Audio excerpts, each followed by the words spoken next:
I know you love earning travel rewards and cash back, and that's why you're going to love Rakuten. With Rakuten, you can earn cash back on everything you need to book your dream trip, hotels, flights, rental cars, experiences, and more, while still booking through your favorite travel sites. And don't worry, cash back can be earned on top of earning the credit card points and the hotel and airline loyalty points that matter most to you, depending on how you make your booking. Plus, with Rakuten, you can also earn cash back on groceries and other purchases like electronics, pet supplies, and more.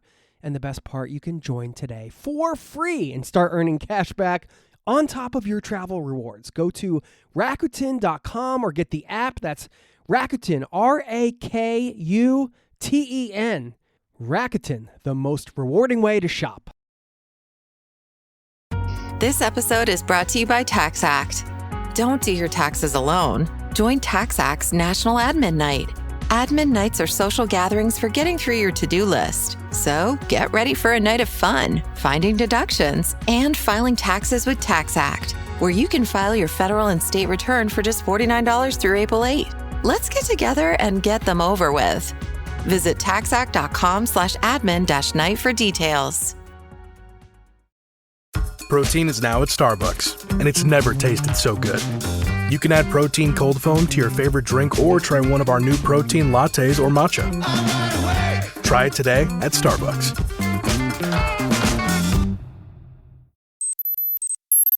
The funny thing about quests is you don't know you're on them right away.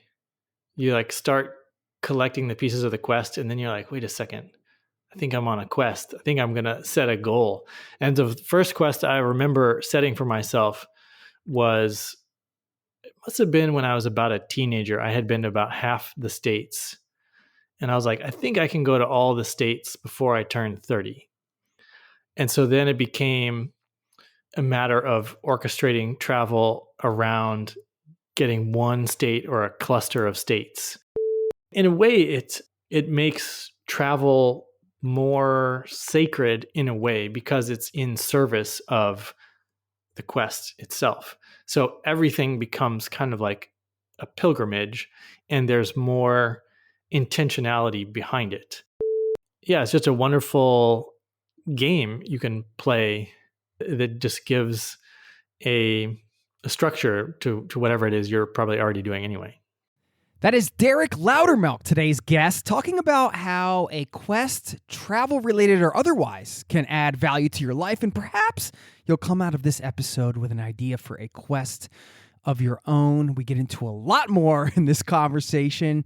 You're going to hear it all right now. So buckle up, strap in. Thanks for being here, and welcome to the Zero to Travel podcast, my friend.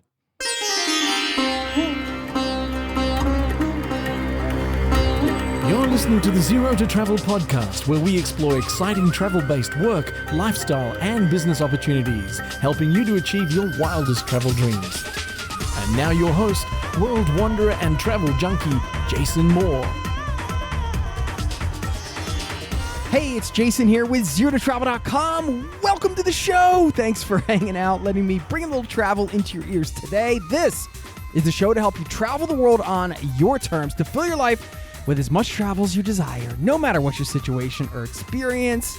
So excited to have you here and talking to my friend Derek Loudermilk, who has a podcast of his own called The Derek Loudermilk Show. We'll link up to everything in the show notes so you can find all of his work. Fascinating guy. We talk about a trip we were on together fairly recently, so you hear a bit about that. And what caught my attention was a post he put out there having just completed a metaphysical techniques quest. 100 different things he tried out, stuff like lucid dreaming, astral projection, telekinesis, all this telepathy, all this type of stuff.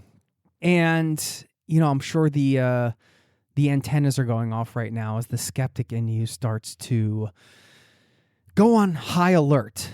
You'll hear Derek talk about UFOs and some other stuff. Anyway, before we get into that part of the conversation, which you'll hear later in the interview, I just wanted to share a clip from the chat. Here's what Derek had to say, so you can go into this with an open mind. Yeah, you don't have to believe me about anything. And if you're listening and something feels really true or right or exciting, for you, that's probably something to pay attention to. And if you just want to reject it outright, then by all means do that too. So there you go. Just something to consider when we go into the metaphysical portion of this conversation. But we talked about some of Derek's other travel-related quests, and he shared his ideas of letting go of stories about yourself and the world. It's really stuff that you can pull out and use in your life right now. And that's what Derek does. He's a professional adventurer, quantum business coach, he calls himself, and he, quote, helps people do things that have never been done before and make their lives the most amazing adventure possible. We'll link up to all of his work in the show notes. So I hope you pull out what you need from this chat. I hope you enjoy it. Don't forget to sign up for our newsletter before we get into this, zerototravel.com/newsletter. We can keep in touch off the podcast. It's free. All right, without further ado, here's my conversation with Derek, and I will see you on the other side, my friend.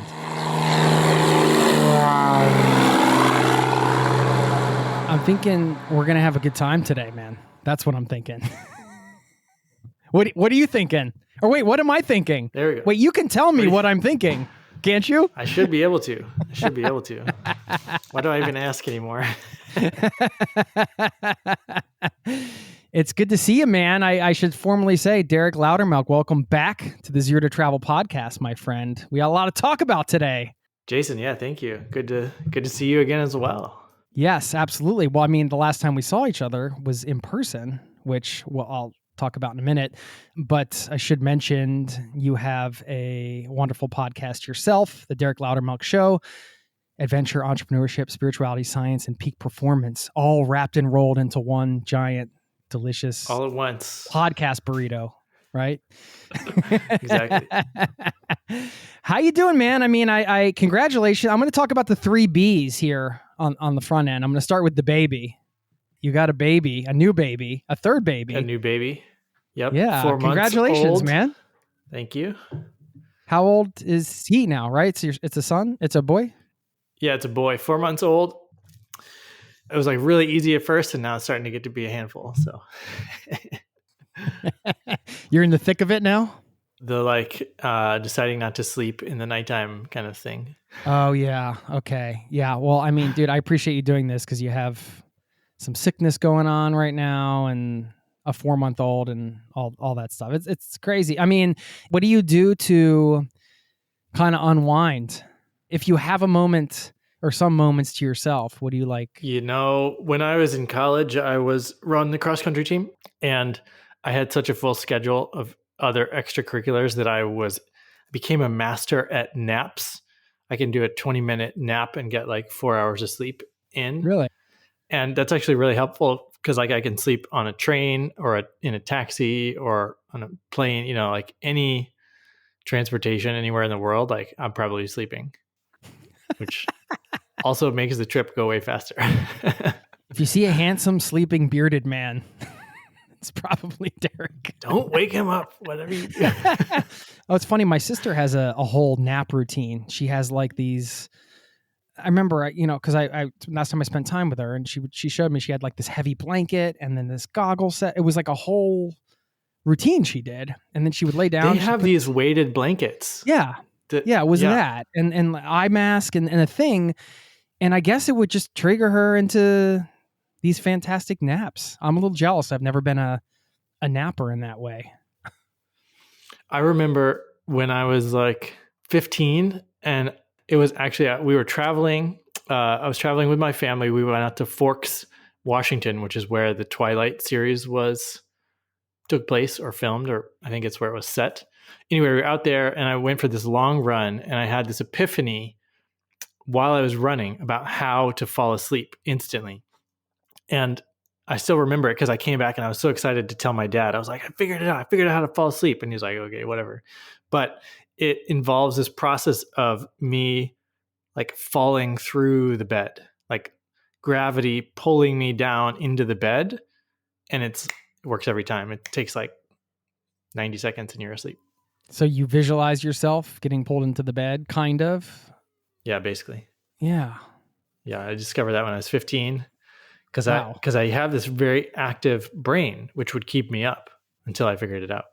We're going to talk about your metaphysical quest, because this is one of the things that you posted this and I saw it because we're buddies on social media. And I was like, this is pretty interesting. And we're going to get into that in a second. We still got to do 2 more B's, Derek. I got 2 more B's because we did the baby. Bzz. No, I kind of wanted to frame that up a bit because I think that there's a lot of value in just quests in general. If you're listening to this, whether you're into metaphysical or not, this idea, the way you posted it was, I wish I copied and pasted the verbiage. I did copy and paste the 100 different metaphysical techniques that you posted. But, even if you're not a metaphysical believer in metaphysics, would I say, or whatever we talk about today, I think that the idea of the quest, improving your life and functioning as a journey is a powerful one. So I just want to let people know we're gonna dive into that. I mentioned Bulgaria. We met up. We did a ski trip in Bulgaria together. I was just curious because it's always interesting as a traveler. You have your own inner experience when you're traveling, and then you're with the group and whatever, and there's a group dynamic. I mean, that's one of the beauties of sharing travel with people, right? Like months later or years later, you can talk about the trip. And so I'm just curious how the trip was from your perspective. We did a ski trip in Bulgaria. What did you think about the country, the skiing? Yeah. Bulgaria. It's so funny. I was just talking to someone the other day, and I was drinking out of I got a souvenir Bulgarian mug, and had met this person. She's one of my co-authors on a book I'm writing. And I was drinking out of it. She's like, "Is that Bulgarian ceramic?" And I was like, "Yeah." And she's like, "I'm in Bansko right now." I was like, "No way!" Oh, really? So, yeah, that trip, and we were like, everyone on the trip was kind of saying like, "Wow, this is so easy." Usually, when you have a big group of people, there's always 1 or 2 people who are holding people back, or they're like the ones who show up later or whatever. And it was kind of unbelievable how chill everyone was and how seamless. Sometimes you get bad luck, right? And we just had all the good luck.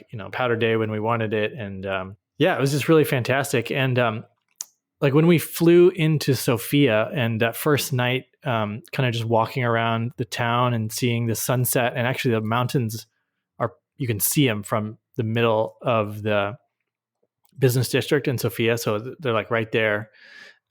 Very beautiful. And just seeing like tens of thousands of Sofia residents out on the town enjoying togetherness. It really contrasted to where I live in the States, where there's a lot of people in their own homes, maybe not even knowing their neighbors in their neighborhood, or not that many of them.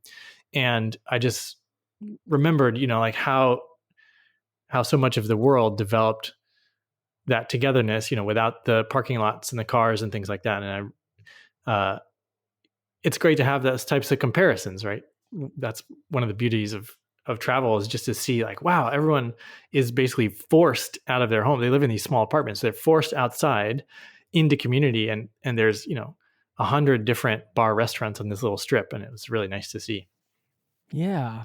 That's a perfect example of something that I had noticed, gatherings and things like that, but I hadn't really thought about it in that way. And I guess, in the US, is that, I don't know, what is that a function of? Obviously it's way spread out. So that's how it developed, but I don't know, kind of in many ways, poor planning over a long period of time in a way. Yeah. A lot of these places in the States, grew up without thinking about walkability because of the automobile. So it's just structured differently. The focus is the roads rather than the walking routes. Yeah. You live in Missouri. What's your daily life look like? What do you like about living there? Yeah, I live in the city right now, and we actually live just a few doors down from it's like a little community business district, maybe like 10 blocks of businesses, restaurants, my barber, my post office, my library, my grocery store, all 2 blocks away. So it's pretty convenient here. And there's a bunch of homeless people and people on drugs like right down the street from me. And it's so you get both together. Yeah. You see over just from doing this so long, you talk to people that have been nomadic, or they travel for years and years. And I think ultimately that journey comes to, say, an end, or maybe a temporary end. And it seems to me, at least from what I've seen and what I've been surrounded with, it's because of the craving for community more than anything, I would say. Wanting to kind of have the normalcy of the daily life and build the community, which is kind of, you travel and then you're driven by the newness and the wandering and the exploration, but then it all kind of circles back in some ways. We slowed down. We were living in Portugal and we were about to move to Transylvania. And my wife was like, actually, no, I want a garden. And the garden is the one thing actually that you can't sort of take with you. We actually found that it's easier to build community as a traveler than it is. Maybe it's just this city of St. Louis, and of course there was a pandemic to consider, but it's been harder to build community here than anywhere else in the whole world. And I'm so surprised by that. Why do you think that is? I think it's because they're still friends with the kids they grew up with, because it's very like people have the teachers that their parents had at the same school their parents went to. That's the case for my kids right now as well. But they have their groups and they've been friends with them for decades, and they're not interested in new friends, perhaps. Or it's just that the interests of people traveling are often more aligned. So it's much easier to find a large number of people that are all right on the same page, versus here, people are concerned with all manner of things that, I don't really care about. So of course, everybody's different, but if you walk into a hostel or something like that, you kind of know on some level there is a commonality, right? You're all in a foreign country together on the most basic level, or, if you're willing to put up with a dorm room situation, then maybe that's a certain kind of person that could tolerate certain style of travel. I don't know. Kind of coming from both sides as a long-term traveler, and then now you have kids as a father, and then seeing how the community is there. Do you think you want to do the kind of, hey, I know this can change, of course, but hey, we're going to kind of have the stable community thing for them, and they're going to go to the same school, or, we're not going to move around too much. And then when they're a little bit older, then we can branch out or do a gap year or something like that. Like, what's your kind of philosophical approach to that? Yeah. And I interviewed before we had kids, or when we had our first kid, I was interviewing friends who had grown up sort of military, moving around a lot, or had just moved a lot, just to see, comparing their childhood versus my childhood, which was, I had the same friends all the way through. I went to a couple schools, but basically my elementary school friends I still hung out with yesterday. Long-term friendships, there's no way to shortcut that. Like, you have to start them at some point, and if you're moving around, you sort of miss on that. But half of the people that I talked to that lived 20 different places before high school because their dad was in the military or whatever, half of them hated it because their friendships were getting broken up, and the other half loved it because they felt it made them more social. It made them go deeper more quickly with people. It also strengthened their family unit.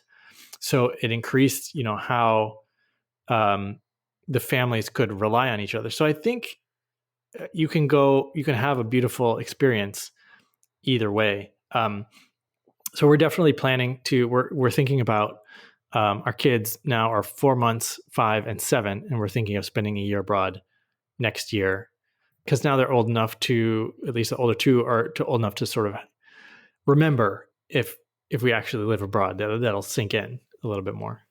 Okay. Well, hey, we should keep in touch about that, because I'm sort of targeting January 2025, thinking about kicking it off with a safari, family type safari thing, if anybody's interested in teaming up with that. I don't know. We'll see. I used to work promotional events, and we would do a lot of events on Army bases, and I had a very similar experience talking to people there about growing up, and it was about half and half, that, like you said. So it's hard to know what is the quote unquote right thing to do. I was like you, I had long-term elementary school friends and things like that, but now I live in Norway and I don't get to see any of them, but we still have that connection. So I did promise another B before we talk about quests, and I needed to come up with another B, where the baby was obvious. I had to ask about the baby, the Bulgaria trip. And then I was like, well, I need another B word for Derek. and then I thought of breathtaking. And I was wondering, outside of witnessing your children's birth, which might be an obvious breathtaking moment for a lot of people, can you think of a moment recently that maybe literally took your breath away, or just that you felt, wow, this is a breathtaking moment? My brain is flashing me all these beautiful sunrises and like mountaintop scenes, but I'm just gonna jump off the deep end since we're about to talk metaphysics. There was a UFO hovering over my house about 2 months ago, and I went out to take the trash out. And I, like when you take the trash out, you look up at the stars and you're like, have your little trash moment. And there is a constellation, and I was looking at it, and there was like 3 bright stars. And I was like, wow, I don't know that constellation. That's interesting. I was thinking about getting my my phone out to see what constellation it was with my sky map. And then one of the stars just zipped away. And I was like, oh, that was a UFO.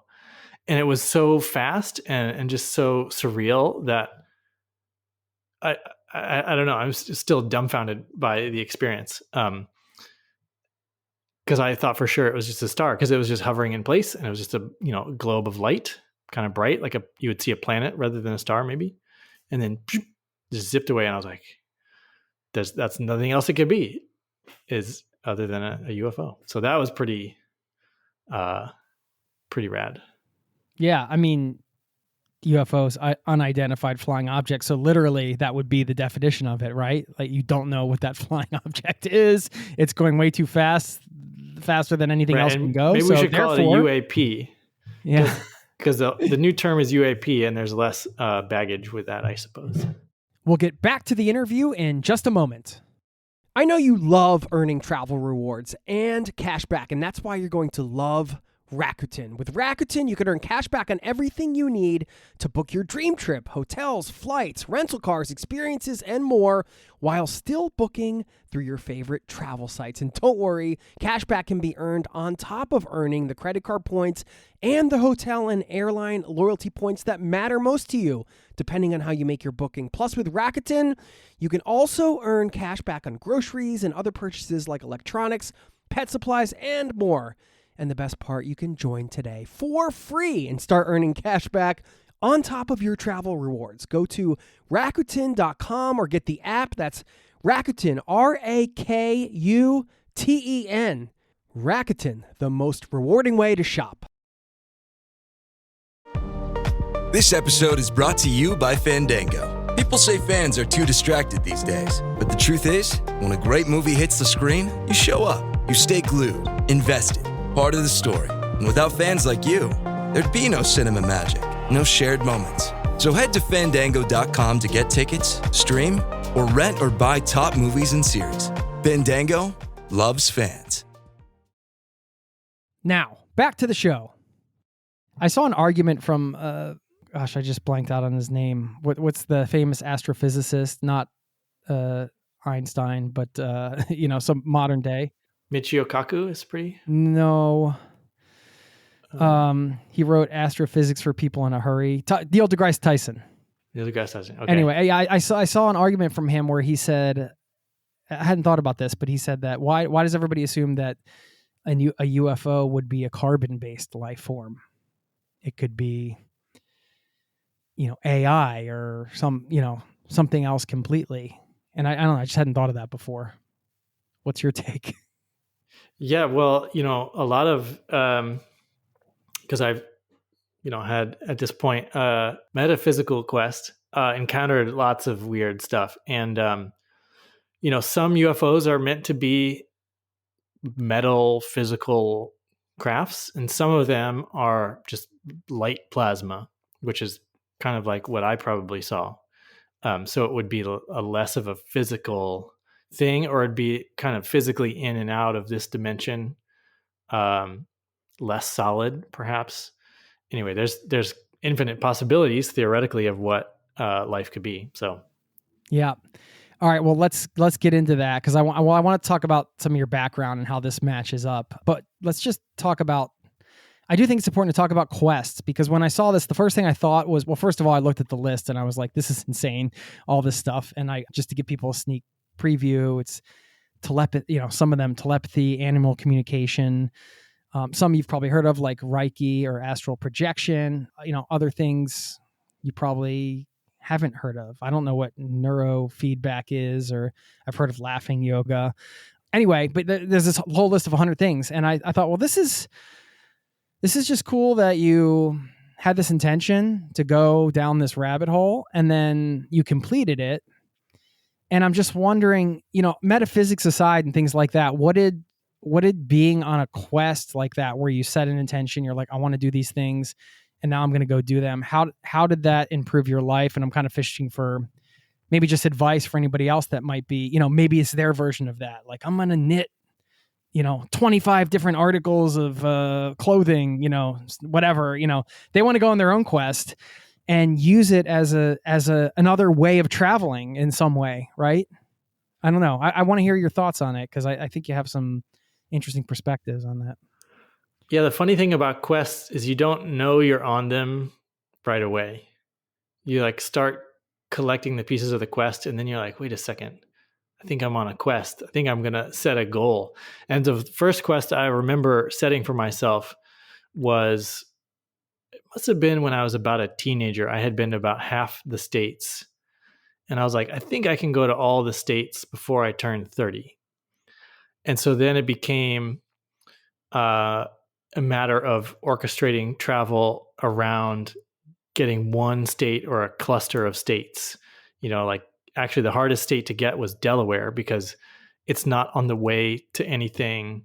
You have to take a side trip from another trip just to get there. So, Hawaii and Alaska are both out of the way, but they're worth going on their own. So yeah, Delaware and Alaska were my last couple of states. And I did that quest right before I turned 30. I finished it.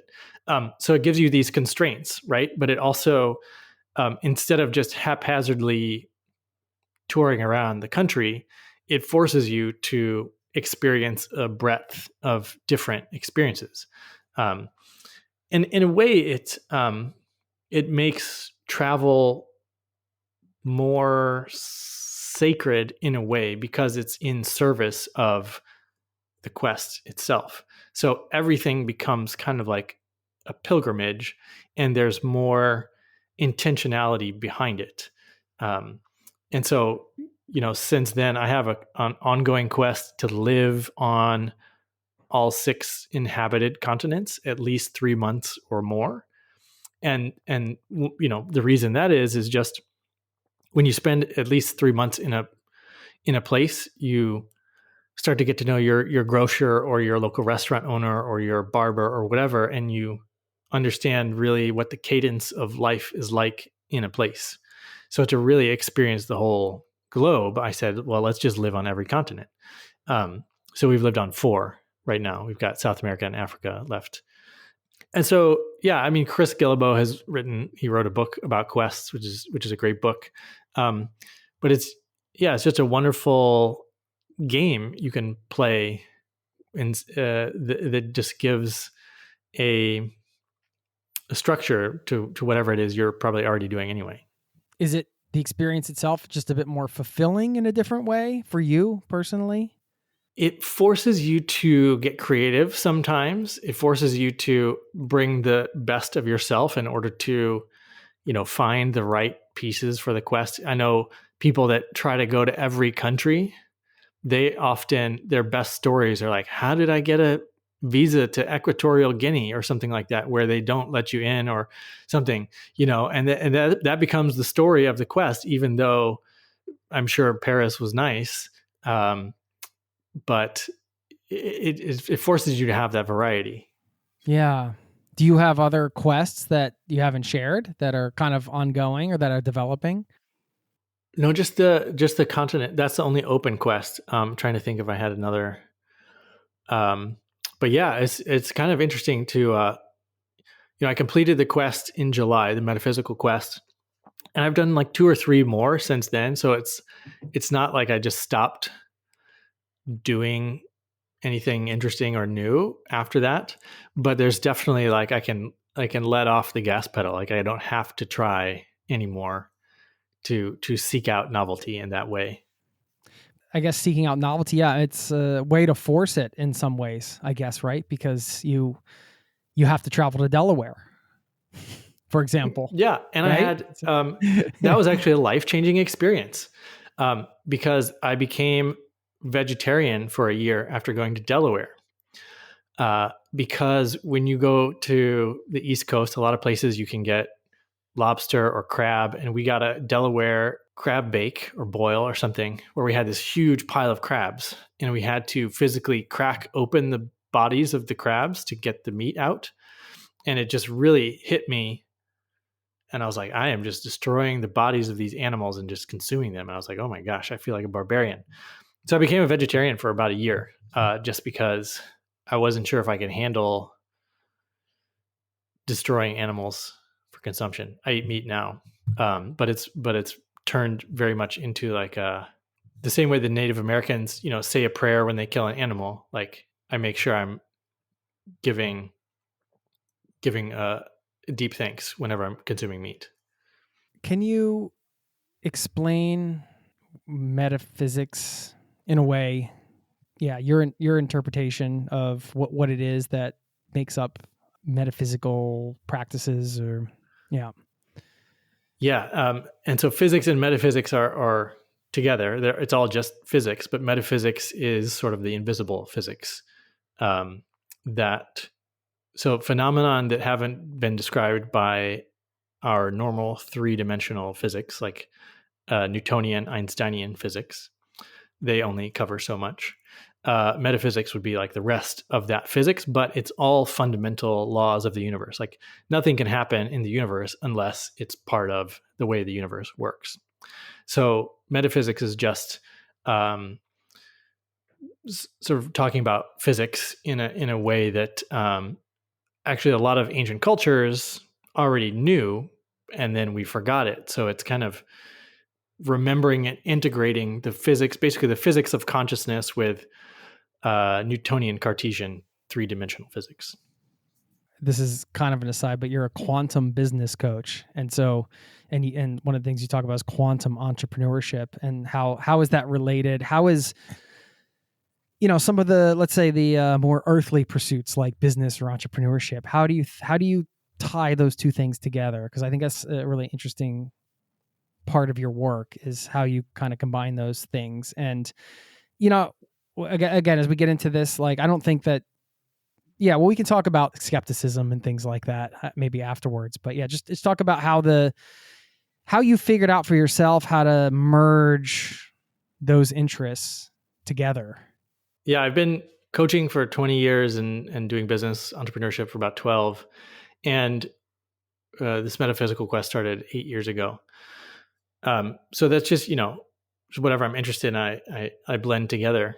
Because often you can, in a marketplace, you can become a monopoly. You can become the only person doing what you're doing if you blend enough unique processes together. That's something you might learn in a business class, for example. But when I say quantum really means, like, we're talking about quantity. And in quantum physics, when you think of the electrons around an atom, in order for an electron to jump to the next level, that's a specific amount of energy. It's a quantum of energy. So it's basically the electron is here and then it's here. There is no traveling in between. It's not like the electron is climbing up the corporate ladder to get to the higher charge state. It's just here or there. And so that's a type of reality that doesn't follow this common human experience where we like travel through linear time. We like work our way up through achievement. We get our ducks in a row. It's an approach to business and life where anything can happen basically instantly. And that forces you to work from infinite possibility. So it removes limitation from how you do business and how you conduct your affairs, which opens up a lot of possibility for creativity and innovation and just moving a lot quicker than your brain might tell you think you need to go. If you think about the science that has taken place over generations, right? You think about, people used to think that the Earth was the center of the universe, and they realized it it wasn't. And people used to think time was a static thing, and then Einstein and all this stuff. So of course, to me, it makes a lot of sense that there are still hidden things that people haven't figured out yet. What some of those things are, I guess that's my next question is how do you, because you have 100 things here, right? So there's all these things you can do, but maybe you can't do some of them. We don't know because some of them are unproven. Or educate me here. This is what I'm looking for is, for those things that are not scientifically proven, do you look at those? Are you just open to everything, or are there certain parameters that you see as okay, or is it just on a case by case, like this has potential because of this, law of physics? Or when you dig into one of these things, because you've dug into 100 of them now, I guess what's your process? And maybe through this people can get some other tips on whatever they're dissecting. I'm just curious how your brain tackles this stuff. Yeah. So I was trained as a scientist, biology, microbiology, virology, and science is a useful tool up to a point. But it's limited because science believes you can basically exclude variables and just observe a single thing. But we know because the universe is entangled, and that when you begin to observe something, it behaves differently than when you're not observing it through the double slit experiment, for example. That science, it all has to be taken with a grain of salt, because as soon as you observe something, it changes. And the way that I like to think about physical reality, matter, like the hard stuff that we're made of, is that we are creating it in real time. So it's a byproduct of consciousness. Consciousness is fundamental, and the physical world is basically just a byproduct of it. And so as we change our consciousness, as we change our beliefs, as we change our, whatever we're focusing on, the material world changes. This was proven by the Nobel Prize in Physics last year, that the universe is not locally real. That is, it's not resolved until we perceive it. So even though science is a sometimes tool that's not up to the task, you can use it to confirm certain things like what I just shared. Wow. Okay. I'm going to go back to something you said before, being 15 and running and then having this epiphany about how to fall asleep.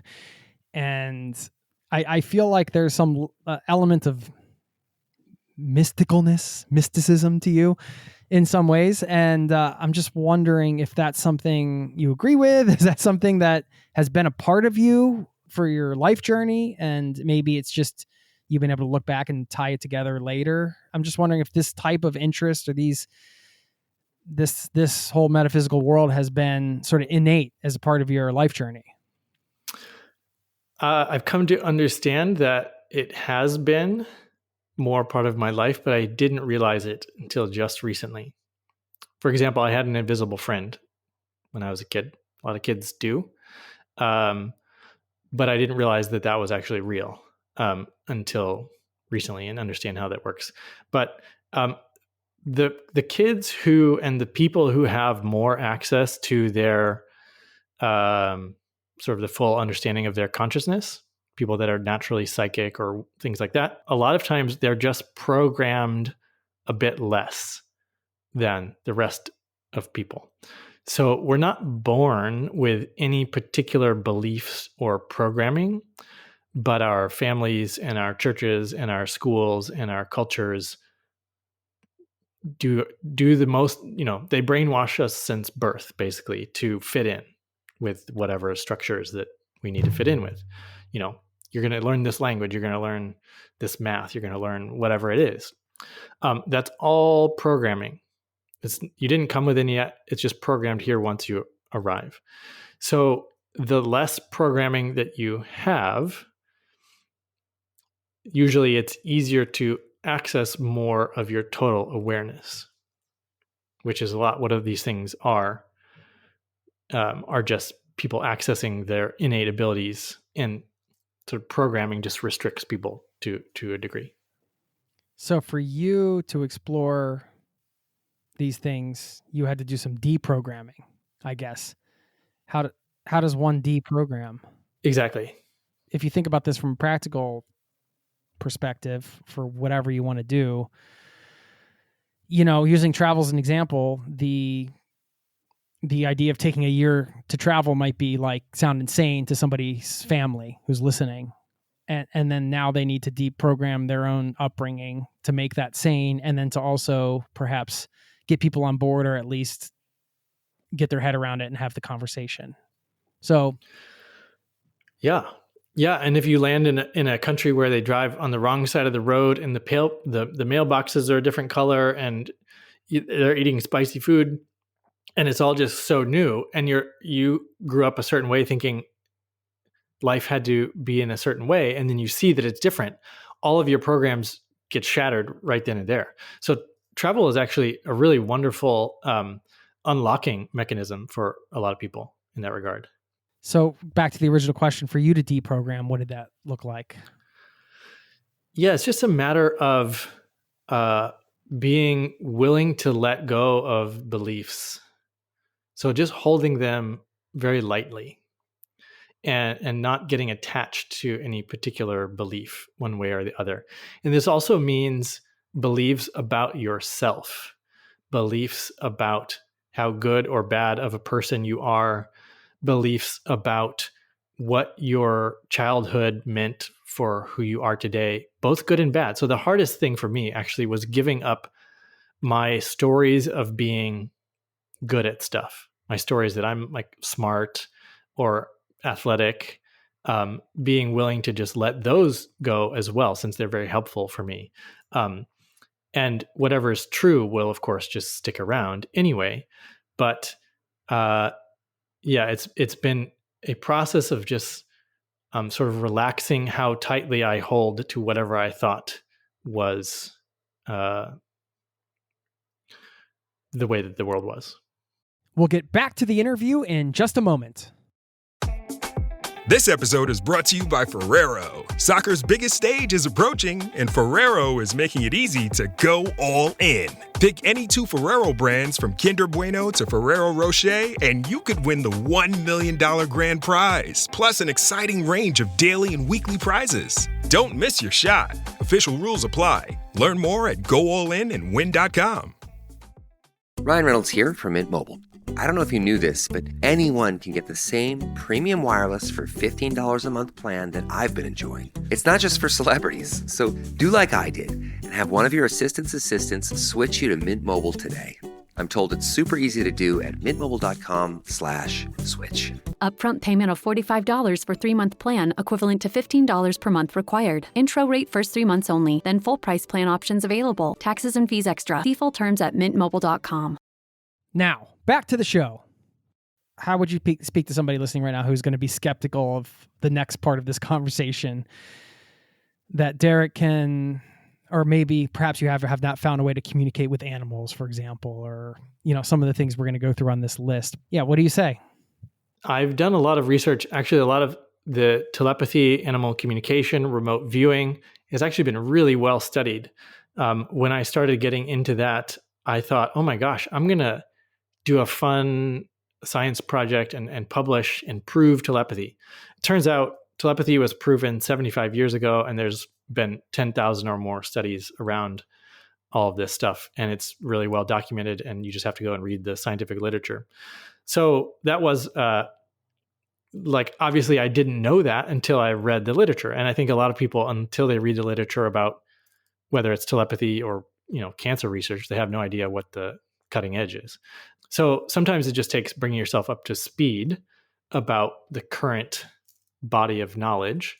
But some things you won't believe until you do. That is, you have to go and experience them in a way that it becomes personal knowledge.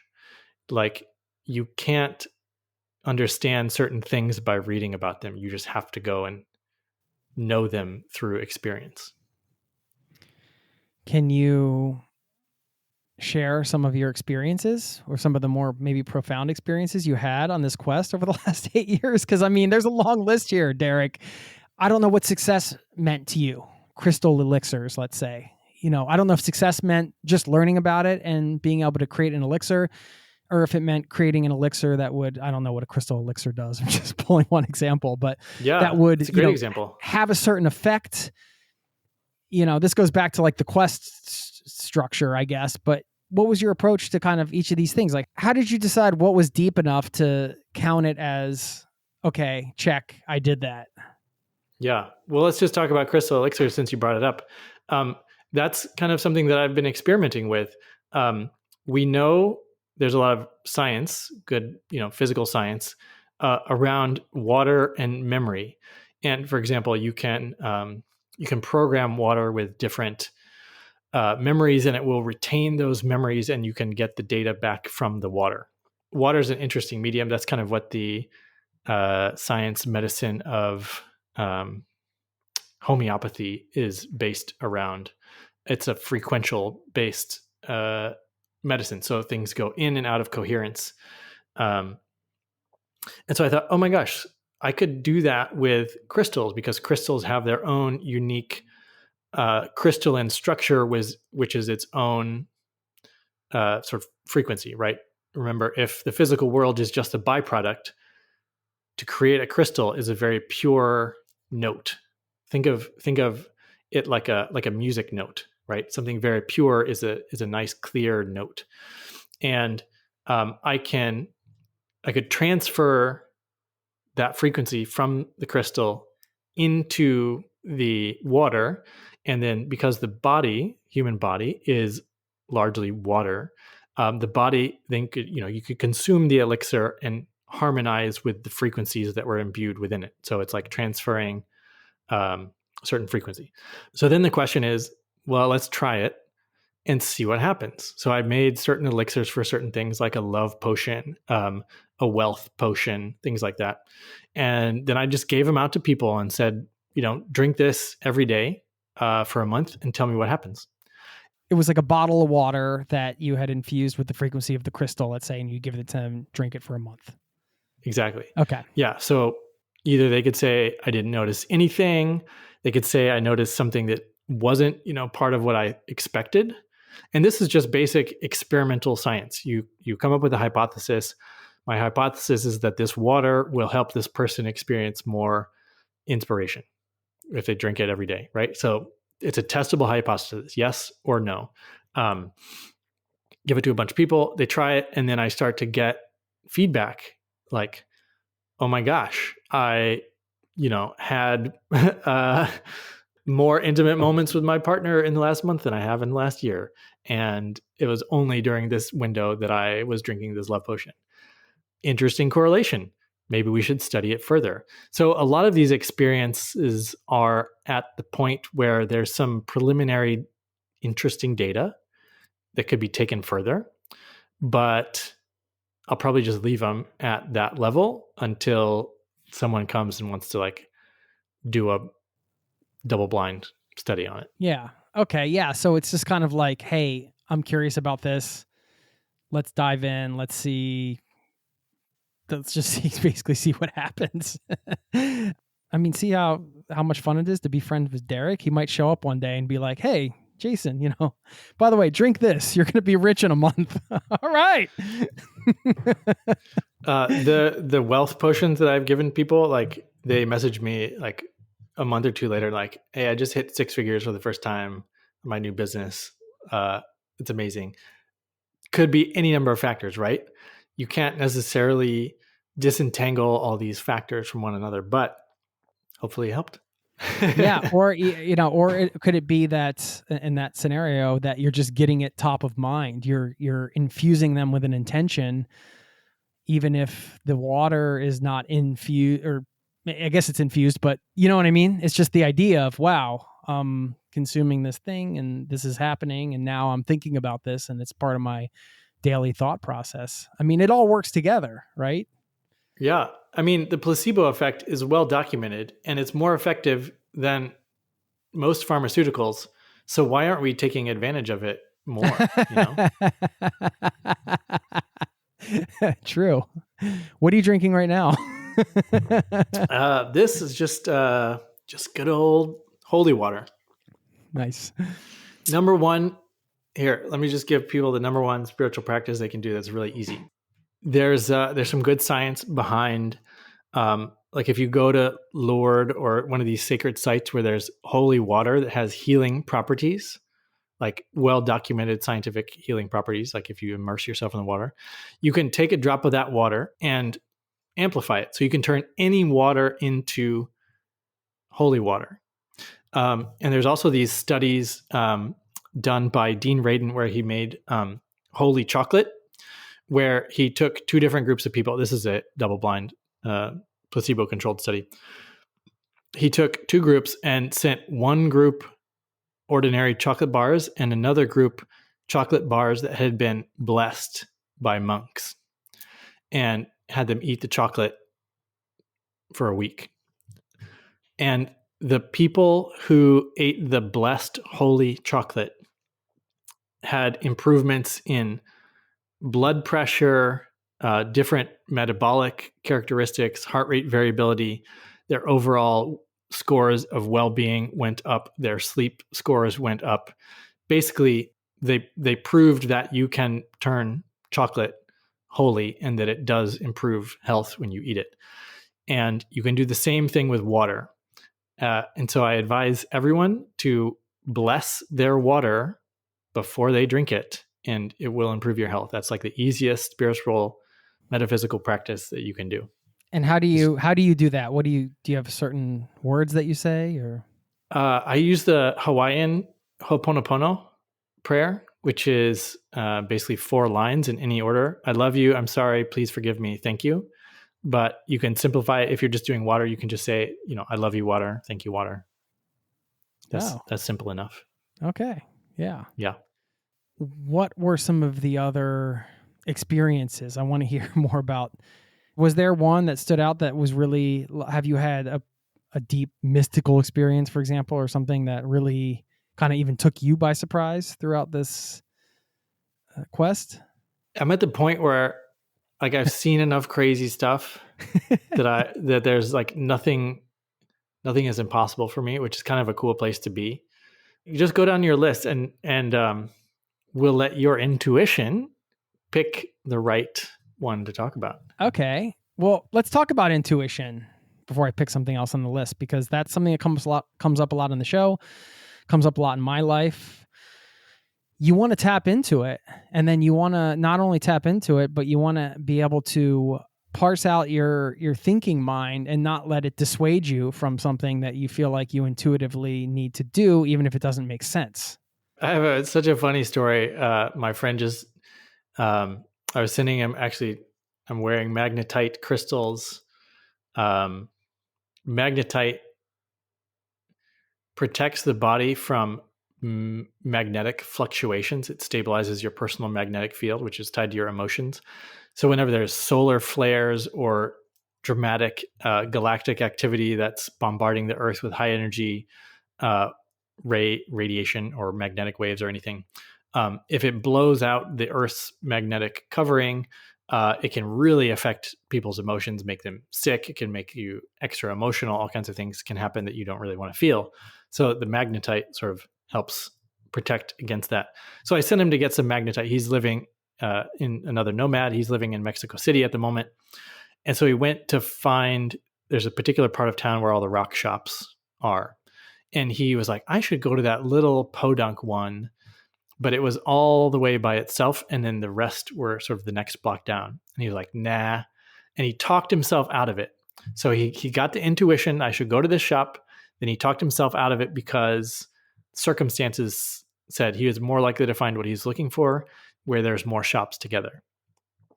He went through all the shops that are together, didn't find what he was looking for. They all closed. This one little shop was still open, and he walked by it and he's like, oh, fine, I'll go in. And of course, right there was the exact thing that he was looking for. And he had that intuition at the beginning to go there. So he basically, circumstances proved his intuition right. And it also showed him how he ignored it based on rationality. So a lot of times our rational mind thinks it knows best, and we can override our intuition. So the more you get good data, the more you get good evidence around your accuracy of your intuition, like my friend's circumstance, then you can begin to trust your intuition more and know what it feels like. And that's a big practice for people to learn to trust their intuition ahead of their rationality. Yeah, and it's not always easy. Society can make that dang tough, let's say, sometimes. My dad, I think a lot of people in the old days would say this. He was like, you should make a list of pros and cons when you want to make a decision and weigh them. And I was like, okay, did you ever make a list of pros and cons and then do the thing that you didn't know that you should do or that you didn't want to do? And he was like, no, I always did whatever I wanted to do anyway. So it was really a useless exercise to appease the rational mind, which is like chatter, chatter, chatter, make a good decision, do a process, do a form, do a system, and then you just do the thing that's the right thing for you anyway. I think this is interesting because you come from a science background and that is all about the process, right? So there's a time and place for the process. I had to understand the limits of science and also how humans do science, like how we've constructed our academia, how we've constructed our means of funding research and how people believe each other. And, more than 50% of scientific articles are fraudulent. There's a scientific study that proved that. So either that study is fraudulent or the other 50% are fraudulent. And because there's a lot of human motivations around the results you get as a scientist. So everyone is motivated to get a positive result that will further their career. And there's a lot of falsification of data. This happens all the time. And I needed to go through the whole academic community to become aware of all that. Oh, what should I pull off the list here? Moldavite magic? What's that? Moldavite. I'm wearing some moldavite right now. Let me see if I can hold it up to the camera. Oh, is that ring? Okay. That's weird because I was just looking at that ring, man, and then I picked that off the list. Oh, zap. It zapped you. Tell me about it. Yeah, moldavite is a very special stone or crystal. It's a form of tektite, which is when you get a meteoric impact that is an extraterrestrial object smashing into the earth, creates this sort of molten explosion, and the earth material fuses with the extraterrestrial material, and it forms this molten silicate-based glass, which then rains down in droplet form. This one happens to be very unique and rare. It's the only green meteoric glass, and it's in metaphysical communities, it's known as sort of the highest frequency stone. It's associated with the Holy Grail and the Sorcerer's stone, or that's the Harry Potter version. The the Philosopher's Stone's the Harry Potter. The Philosopher's Stone. Yeah, it's associated with the Philosopher's Stone, which is basically when you dig into the ancient wisdom around this, the Philosopher's Stone is actually you. And you become, through a process of personal alchemy, you become someone who embodies Christ consciousness. That's what the Philosopher's Stone enables you to do. And this physical stone, moldavite itself, enables one to speed up that process of moving towards Christ consciousness. Okay. Are you religious? No, I grew up as a Christian, but no, not religious at all. What do you think? Religious is more programming. What do you think happens when you die? Well, there's a lot of good research on the science side about exactly what happens when you die and what order, research into reincarnation and things like that, both from people who die and then come back and they have memories from the time they're dead, or from kids who remember who they were in their previous lifetime. Things that can be validated. Like, I was a pig farmer in Iowa. My name was such and such. My siblings' names were such and such. And you can go and validate all that stuff. What happens when we die? We most of us are reincarnating again as humans. There's a lot more to it than that, but that's a big part of the Earth's process right now. Yeah. It's interesting that we're talking about this because I have been going on a binge of near-death experience videos lately. So we're having one of the near-deathers on the podcast on an upcoming show. So it'll be cool. Interesting. Yeah. What have you learned from that study? That there are a lot of commonalities across the board for people that have these experiences. And to me, it's very encouraging. It's very inspiring, and it's very reassuring, I guess I would say, in the way it's described. A lot of us are, especially in the Western world, we're hesitant to talk about death, and we're also afraid of it on some level, right? We don't want to be, but I think it's empowering to think about it often. And, you can choose to believe a lot of things. And when I hear a lot of stories and a lot of them, the content of those stories and what people experienced after they died matches up, I should say. I mean, that tells me something, but, to each his own, right? Everybody's got to believe the things that they want to believe or that they feel is right for them. And who knows? Yeah. One thing I learned from working with a shaman is that death is the one thing that's always with you when you are a human. It's as soon as you're born, you know that there's an end. It's part of the human experience. So your whole life, death is with you, and it's simply a path that you're walking on until the moment that you die. And they often call it when you leave the body. And they see the body as sort of a vehicle that the soul is paired with. But when you realize that death is always with you, it forces you to walk a path in such a way that you enjoy the walking. That is to say that it fills you with love and joy and excitement and gratitude, because you're going to end up at death no matter what. So it forces you to really fully live. Yeah, I think it's a huge motivator, because that's the truth, man. So it's, if you want to go skiing in Bulgaria, better to make time for it sooner than later. All right. I know the sacred plant medicines have had a big effect on you. Do you want to talk about your experience? This is tied in with travel experiences for many people, right? You travel to Peru, for example, do ayahuasca in indigenous setting, or other places. Yeah. I mean, what has been your experience with the sacred plant medicines?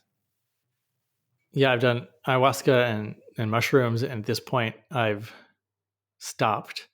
And I will say, for anyone that wants to do it, it's best to do it with someone who has enough experience and personal power to bring you back if you need to be brought back. And that is to say, a real shaman will be able to reintegrate your non-physical aspects with your physical aspects properly.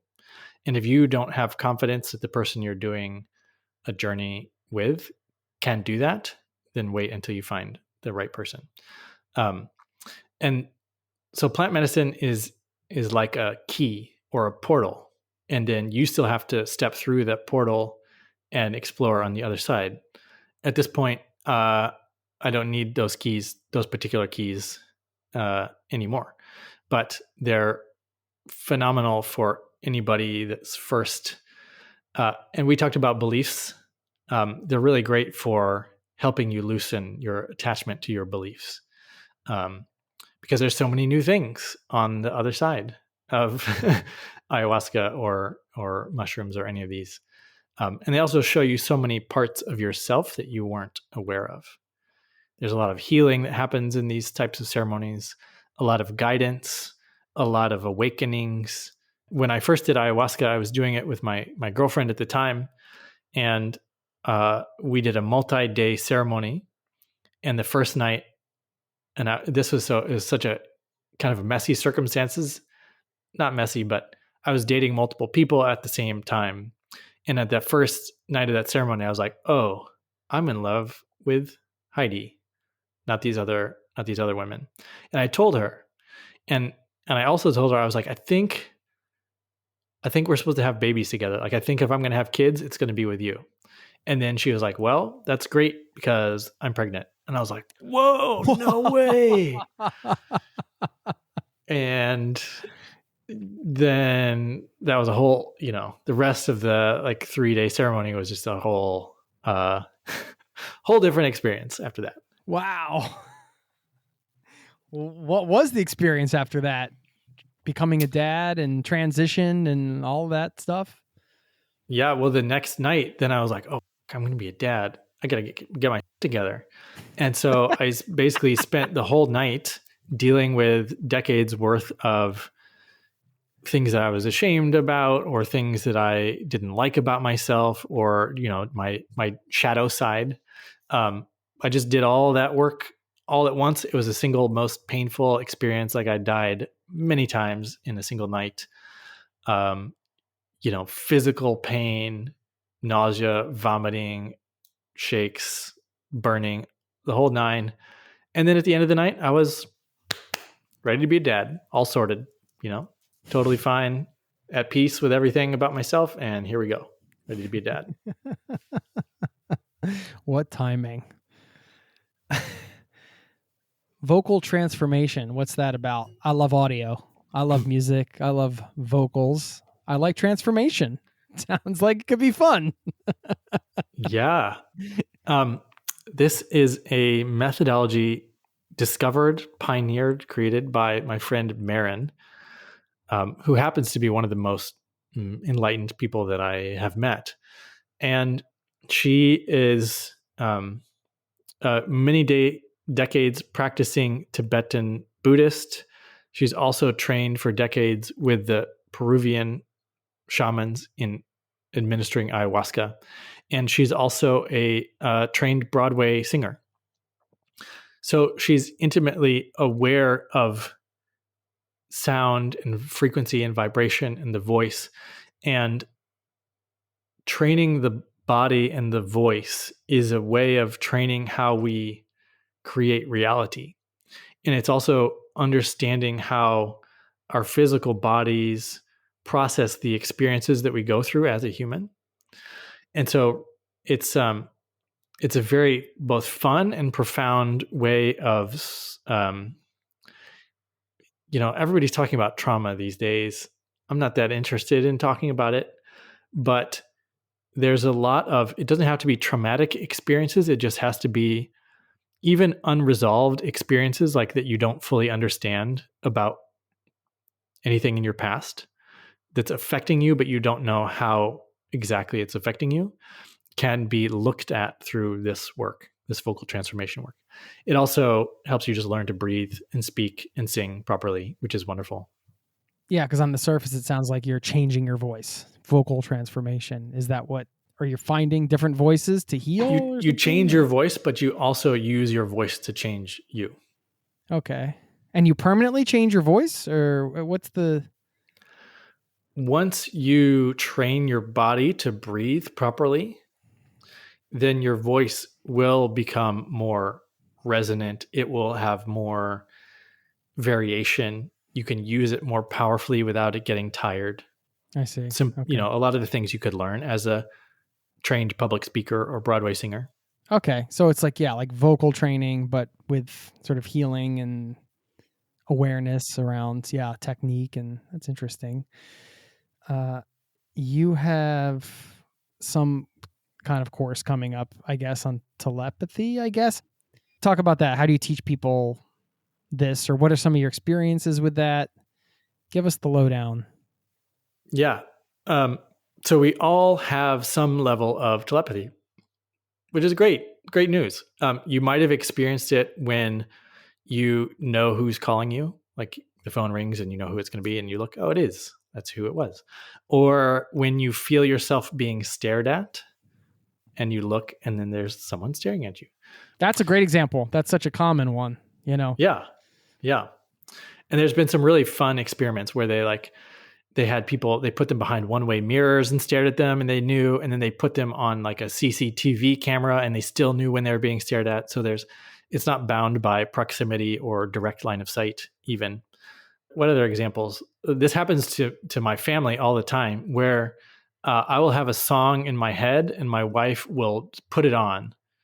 And then it becomes a question of, did I perceive that she was about to put the song on, or was the song in my head and she picked it out of my head and wanted to put it on because she liked it?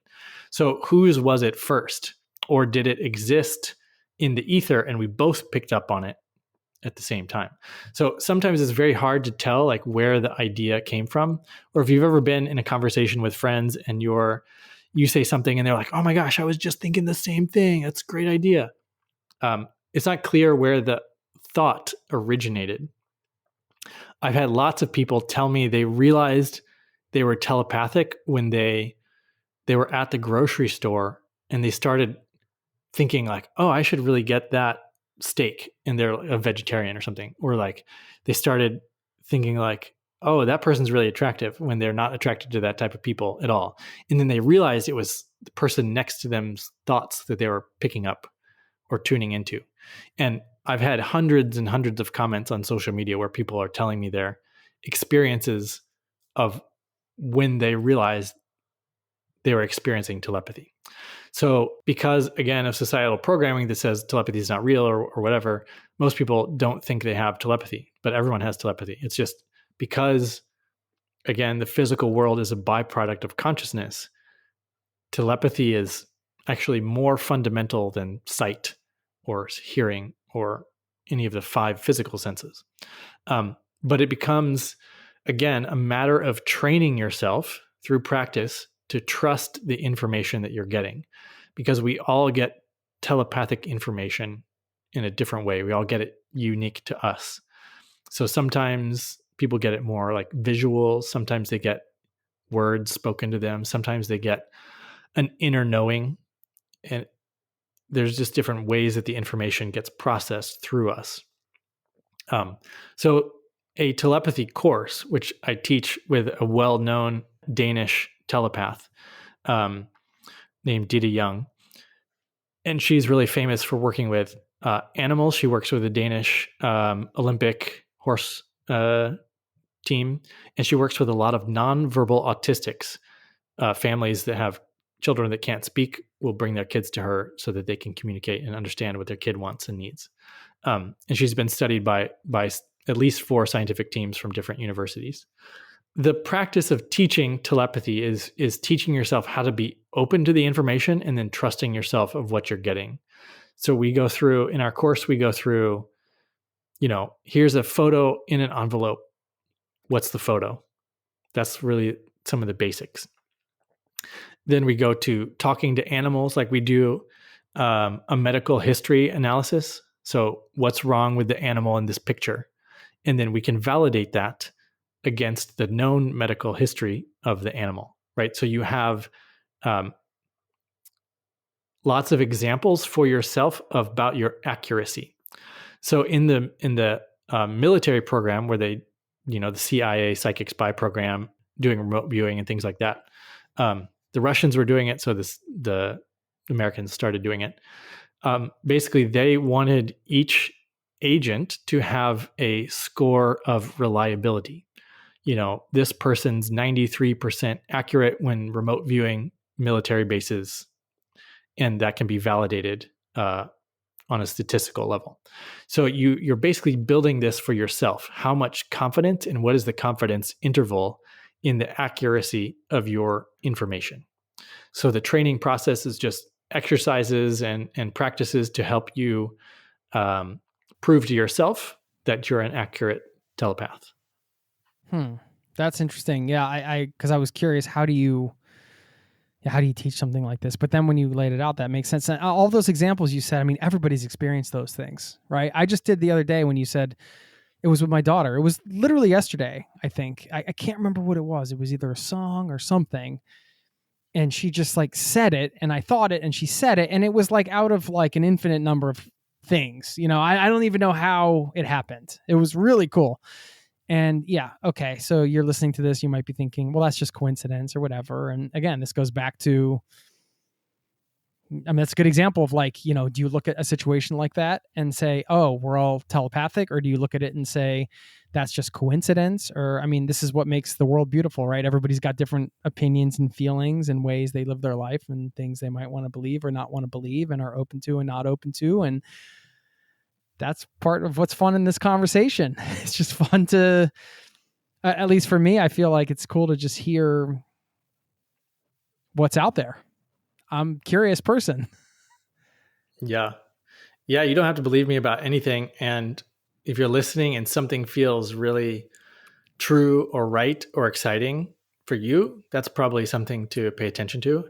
And if you just want to reject it outright, then by all means do that too. Well, this kind of goes back to just the quest thing we were talking about at the beginning. I feel like everything has value, right? There's always these valuable lessons to be learned from pursuits, other people, their experiences. I find it interesting to delve into things that I don't know a lot about, because you get exposed to a whole new set of principles and ideas, and then it just informs the other stuff you do right in your regular life, right? The more you kind of stretch out and explore things that might be, either strange to you on the surface or just different, or that, you don't know anything about, but you're just getting into it. And it just opens you up in a different way. It's like travel in that way. That was one of the reasons why I wanted to talk to you. It's just like the whole quest thing and diving into something that's, you don't know a lot about and that you're exploring. It's self-exploration when it comes down to it. It's all self-exploration, isn't it? Yeah. And, having the experience as a traveler is actually really good preparation for me to do this metaphysical quest, because a good traveler has a bias towards novelty. If someone presents him with the opportunity to try something new, right, a good traveler is probably going to be like, yeah, let's, yeah, never been to a Bulgarian nightclub before. Well, let's go. That's true. Yeah. And then, so there's that quote in Fight Club. It's like, how much can you know about yourself if you've never been in a fight? Well, you can just substitute anything for a fight. Like, how much can you know about yourself if you've never practiced telepathy? How much can you know about yourself if you never, whatever? And then you might as well try it. Don't believe me, just try it. All right. I have one more, and then I know we can't go through the whole list today because you're probably wanting to take Oh, come on. at this point. But okay, so I know you had fairly recently, because I saw it on LinkedIn, you had been inviting people to learn time bending. And then another thing on your list was time travel and time dilation. When I've talked about time bending on the show, I might be a different thing you're referring to, but we, this has come up on the show where we feel like, having the travel experience is time bending in a way, because it, we've all been, I think, on these week-long or shorter trip, maybe a 10-day trip or even a month or whatever, but it feels like you lived a lifetime or many months because you had so many experiences, and I'm not sure if that's what you're referring to or if there's something else that you're referring to with the time stuff. But yeah, talk about the experience of what you did experimenting with time. Yeah. Yeah, that's a good foot in the door for a lot of people that have experienced that kind of flow state where they realize time is a little bit malleable. And again, let's go back to the nature of consciousness being fundamental. So we can control and manipulate any aspect of our reality through our consciousness, through our thoughts and attention. And this particular workshop, which I gave, which people can now get the replay on my site. There's some foundational science which I talk about, but basically, humans experience time as linear. I go through life one moment to the next, but that's not true all throughout the universe. And there's some correlations between gravity and our experience of time. And the reason this is important is because most people want more time. Most people wish their day was a little bit longer so they could get more done, so they could be more productive, so they could spend more time with their kids or family or whatever. They just want more time. So I hear this all the time. But it's not that they want more time. It's that they want certain set of experiences. They want to feel like they have the capacity to be relaxed with their family and not worry about upcoming work week. Or they want to complete their tasks on time so that they don't take it with them when they go home to their family, or any of those things. So those are actually slightly different than wanting more time. So partly it's a practice of beginning to teach yourself how to have those experiences. And then the other half is using that to stretch or shrink our experience of clock time. So sometimes you want time to go faster. Like if you're driving across the country and you want to be there now, wouldn't it be great if we could make time go a little bit faster and you could just be there? Or I remember as a kid thinking at certain points, like, I wish that I could be done with this exam. Like, I know I have to take a 1-hour exam, but I kind of wish that I was at the end already. Yeah, I don't want to write that essay. It's such a pain. So sometimes you want to make time speed up, but most of the time you want to stretch it out. So that the fun way that listeners can start to play around with time is, first you have to, let's say you want to squeeze a longer activity into a shorter amount of time. The first thing you have to do is not think about time. You have to think about what it feels like to, let's say, and my first practice with this was I wanted to do a long 2-hour workout, and I had about 50 minutes to do it in. So I made sure not to think about time or look at any clocks during the whole process. And I did everything that I wanted to do: long warm up, weightlifting sessions, stretching, cool down, etc. And I got home in precisely the right time. So what I was really after was getting the full experience out of my workout and not being late for dinner. So I held the experience of being on time for dinner as my primary attention and focus during this time. And when I came home precisely on time, having done a 2-hour workout in 50 minutes plus travel time, I realized that it's actually quite easy to bend time in that way. So anybody can do this. Shift your focus away from time and clock time to the feeling that you're hoping to achieve. Like, I want to be in the right place at the right time. I want to be finished on time. I want to be, on time for my meeting. That's what you really want, and focus on that instead. I had an experience this morning where we changed the clocks here, and I forgot to turn my alarm clock back the hour. And so that's another trick. I'm kidding. Of course. No, that happened though. I woke up and I was like, yeah, can I turn the light on to my wife, because she's getting up probably in the next 5 minutes. And she's like, yeah, but I'm not ready to get up. And she's like, do you know it's 6 o'clock? Like, my alarm went off before 6 and I usually get up an hour later. Then I was like, oh, okay. I accidentally time bent this morning, Derek. And then, so then I laid back down and I was like, man, wasn't that a cozy feeling, getting back into a warm bed?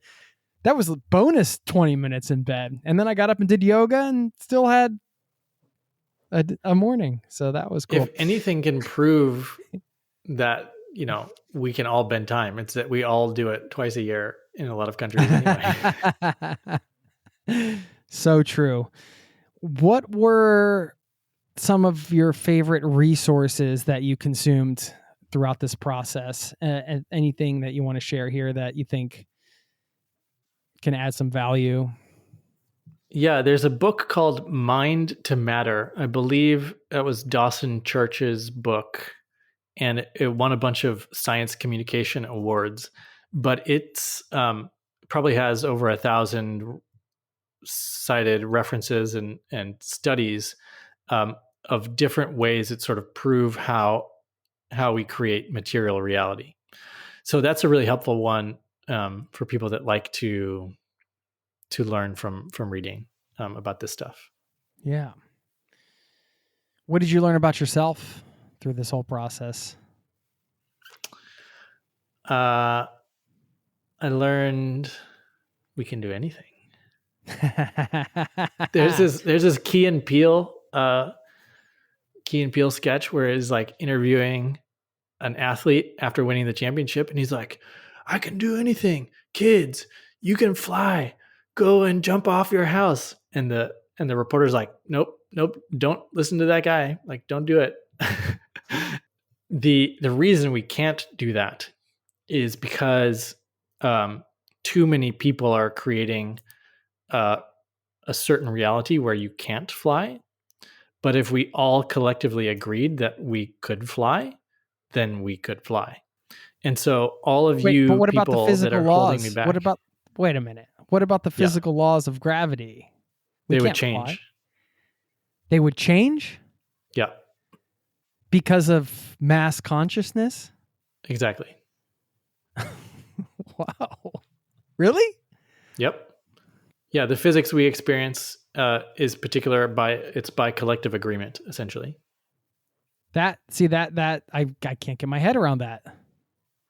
But I haven't done any of the reading on it, so I'll just stay open. Like you mentioned at the beginning of the show, the awareness about the Earth being the center versus the sun being the center of the solar system. It's possible that it was actually true that for some time the Earth was the center of the solar system, and that when enough people believed that the sun was center, that the actual structure of the solar system changed. And I had this awareness recently because flat Earth is becoming more popular, I think, experiencing a resurgence. And it's actually could be simultaneously true for us that believe in a sphere or a globe, for it to be true for us, and for a flat Earth to be true for flat earthers simultaneously. And that perhaps the most appropriate way to think about Earth is an infinite plane that we are, again, rendering in real time to match our collective agreements. I see what you're saying. Yeah, it's a reality. It's interpretation. It's their specific interpretation. I mean, if a flat earther flies around the world, they're still going to end up going around the world. They're not going to drop off of an edge of the world.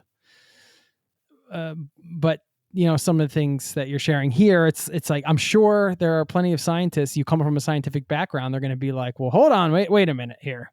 I got the telepathy example, but now you're telling us if we all thought differently, we could fly. That sounds wild. And nightly dream time is great practice for people because you're instantly not bound by the same rules of physics. So it's a great way of showing yourself what's possible, right? You can fly anytime in a dream.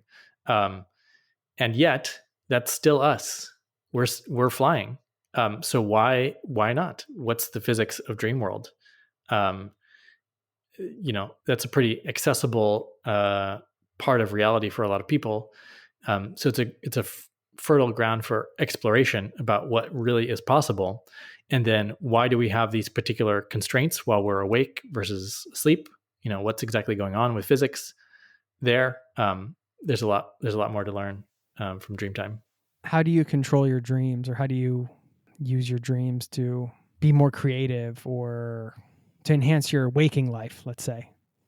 Yeah, there's different levels. The easiest and most accessible level for people, even before you get into lucid dreaming and controlling your dreams, is just remembering your dreams. Your dreams have a lot of information and experiences in them, so you need to be able to remember them when you wake up. And that starts with putting a notebook next to your bed and writing them down as soon as you wake up so they don't drift away. Dreams drift away pretty quick if you turn your attention elsewhere. So you need to prepare and plan to record your dreams. And then you can begin to ask questions in your dreams. So let's say you want to learn about where you're going to find more customers for your business, or where you should move, what country you should go to next, or what circumstances you'll find your romantic partner. Any of these can be asked of your Dreamtime self, and you will get good information back. I do like to try to remember or work on a problem that I'm facing before I go to bed. I have full confidence that my subconscious mind, however that works when you're sleeping, it's not necessarily through dreams, but that your subconscious mind is kind of sorting it out. And sometimes it's the next day, sometimes it takes 2 weeks, but eventually you get the thing you were missing. Yeah, it's wonderful. It's, you can be persistent. You can ask the same question every night until you get the answer. Or if you get an answer back and it feels incomplete, you can ask for clarification or please expand subconscious on what you meant by that. Like, for example, when we were deciding to buy this house that I'm in right now, I said, should we get this house? And I got this dream of me driving a convertible with a crane on the back, and it was lowering a tortoise down into the convertible next to me. And I was like, I think that's a yes, but I can't really tell. So can you please clarify? Because it's like, what does that even mean? What does the turtle mean? I don't know. You mean the next night you asked a follow-up question? Exactly. I was like, could you please give me the same guidance in a way that I actually get this time? And the next night, the answer was me lighting a fire in the fireplace. And I was like, okay, that feels like home. Thank you. And then I bought the house. I love your stories.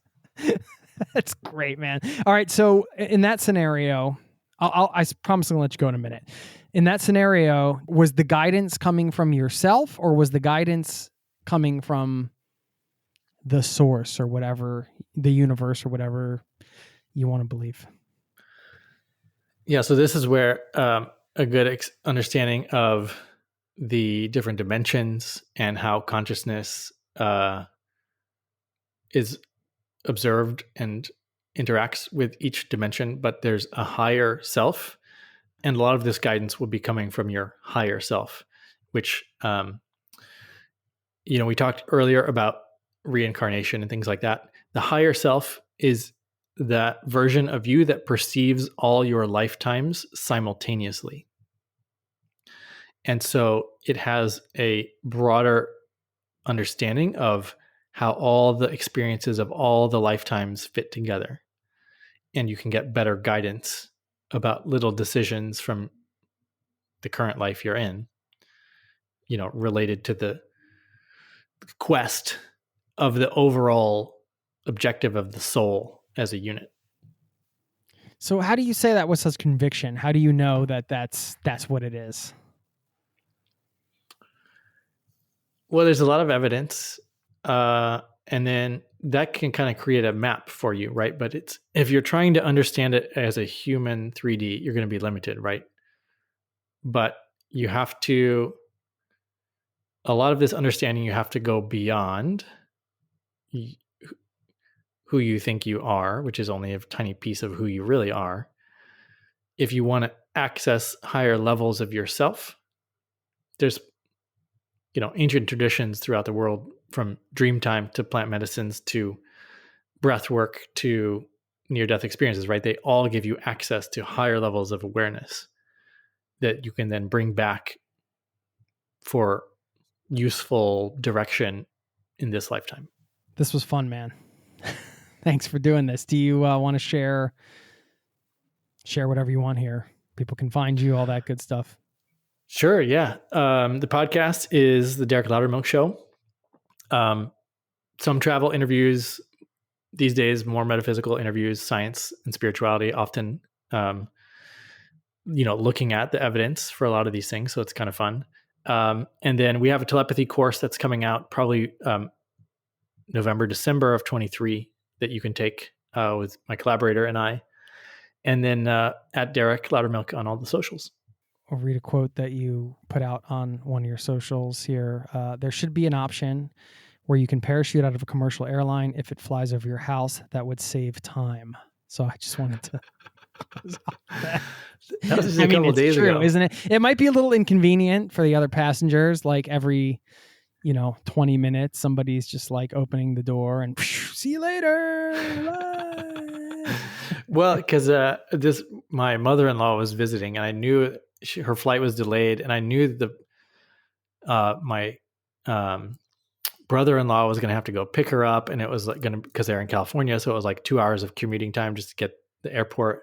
But I knew the flight path went directly over her house, and because my brother-in-law is a paratrooper, we've done that jump like basically right over their house, and so I was like, if she was a trained skydiver, she could just jump out and just arrive at home. How awesome would that be? And then I was like, yeah, we should just do that. I mean, what an entrance, right? Yeah. Just like, here she comes. Well, I will set an intention to meet up with you in a dream for a coffee or something. We can meet up at Dreamtime Cafe. That's a thing, my kids and I do it. Does it work?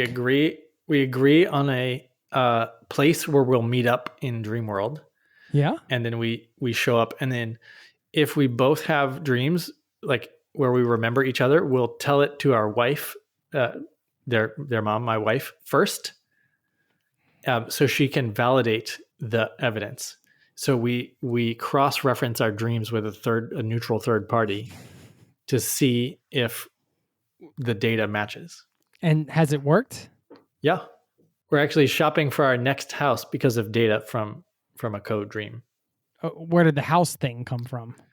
That was actually unintentional code dreaming where my son and I were both on the same street in front of our future house. And we found the actual house, and it's currently for sale. Okay. Code dreaming. All right. I'll try it. So I just say to my kids, hey, we're going to meet up in our dreams at some predetermined place, like the living room or whatever. Mm-hmm. Here they come. And then we validate that. Oh, they brought me a scary banana. There you go. Love it. And they validate. Thank you. All right. We'll try that tonight. I'll let you know, and I'll meet you at the Dreamtime Cafe. Thanks for coming on the show, Derek. Much appreciated. Thanks, Jason. Good to see you. All right. Cheers.